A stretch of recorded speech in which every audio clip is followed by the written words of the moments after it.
everyone, welcome to biochemistry episode 3. Okay, so in this episode we're going to be talking about covalent bonding. Now if you have a model kit, you might be wondering, what are these bonds? Well, they are actually sort of shared pair of electrons. Before we get into that, each what they call atom dreams of becoming a certain noble gas, because noble gas are in its most stable because they have a fulfilled electron shell. As you can see, you're gonna see these dream bubbles a lot. Neon, oxygen, nitrogen, carbon, nitrogen, oxygen. So remember the 4H1 rule we talked in, and that's the reason we're gonna talk about it in a moment. So for hydrogen wants to get the helium configuration. It has 1 electron. It wants 2.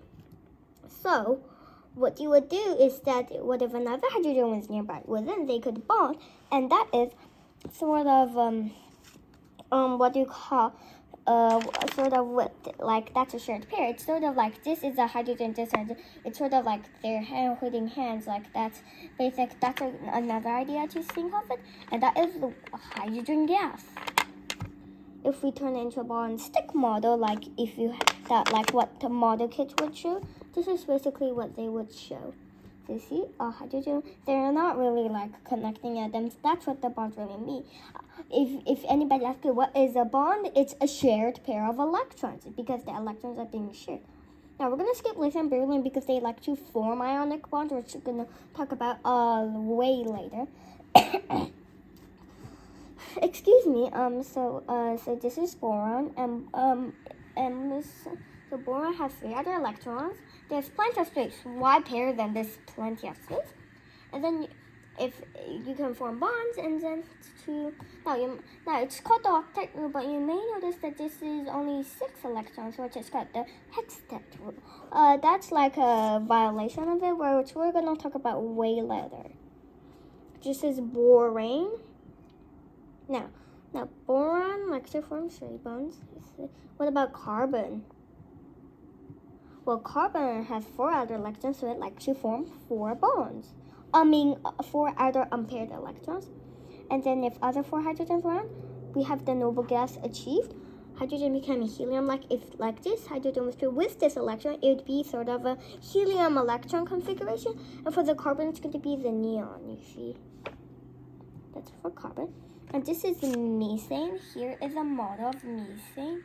Now, this is ammonia, which we're going to talk about next, but boron has a similar structure to it. The reason I can't give you the cat because well, it's basically the same thing. Nitrogen and boron are pretty similar, like, because they both have 3 bonds. So this is sort of what it was. This can also be ammonia, depending on what you call the blue thing. But this is methane or methane. So there it is. That's methane, CAH. And I would highly encourage you guys to draw these. And if you have a model kit, you can just build them. Now, nitrogen, why does it have 3 bonds? Because it has 3 other electrons. If we add 3 hydrogens to it, we form the neon configuration, as you can see, and ammonia, you can see. And then this is going to be ammonia. You see those 2 little electrons? Those are called lone pairs. Now, if you don't have it, you can use a random bond, or I can use this. So this is called ammonia. The lone pair can do other stuff, which we're going to talk about later. But that's called the Lewis dot structure. This is a more what they call accurate. But if you don't do it, you cannot carry it for now. But it's going to be important later. What about oxygen? Well, oxygen can form 2 bonds because of its 2 other unpaired electrons, and hydrogens can bond, and then we have the cheat. You can really start to notice that it's sort of being like it. This is our typical water. This is what water looks like, and here's another 3D model on here. And if you try this, that was the what? Sorry. So because oxygen has 2 lone pairs, as you can see there, then there would be 2 lone pairs. So this is a sort of more accurate version. So you can see this is a more accurate version with the lone pairs drawn in. Here, what about fluorine? Same thing. So remember, these are the molecules these already talked about. Remember that it has 1 other electron can bond to 1 thing, and then noble gas achieve. Fluorine is really what we call electronegative. That means they really want electrons because, as you can see, they're only one step away from a noble gas. So here's the model. I didn't show the lone pair because they didn't have holes, but this is what hydrofluoric would look like in 3D. Another one, or you can call it hydrogen fluoride or hydrofluoric acid. Let me show you the 3D model, and you can see all the lone pairs. And because of the lone pairs, silicon hydrogen fluoride, 3 lone pairs, lots. And then here's neon gas. I didn't have the neon gas.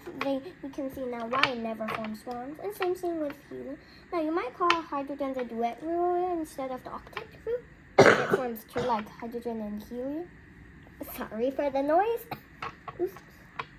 This is neon gas. That's why neon never forms, because it has a complete. No need for more electrons. So here are them, the ones we talked about. You can see my pointer. Nothing. You can see. Now carbon has a tetrahedral shape. Because it's sort of, you can see this tetrahedral shape. That's what carbon really lacks. Most of the time you see carbon with that.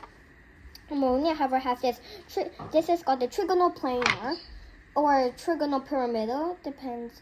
And then they have this very flat. That's what nitrogen lacks. Oxygen has this sort of shape, and fluorine has this sort of shape. That's what they like. Let's go a bit challenging and go all the way down to sulfur. Now you can see it has 2 lone pair of electrons just like oxygen, because you can see they're right below each other. So hydrogen sulfide, you can see the 2 electrons. You can form 2 bonds with the hydrogen, and then you can see then achieve. Now it's the argon configuration. The black color means which a configuration it's having. You can see the black box, and then you can see the argon. We're getting quite big. 3 shells. Now for the electron configuration and that stuff, we're gonna talk about in a couple like around 10 to something minutes later. And this is hydrogen sulfide. You can see if I were to build a model, this is what it looks like. It looks a very, what do you call, water like that. And if I were to include the lone pair,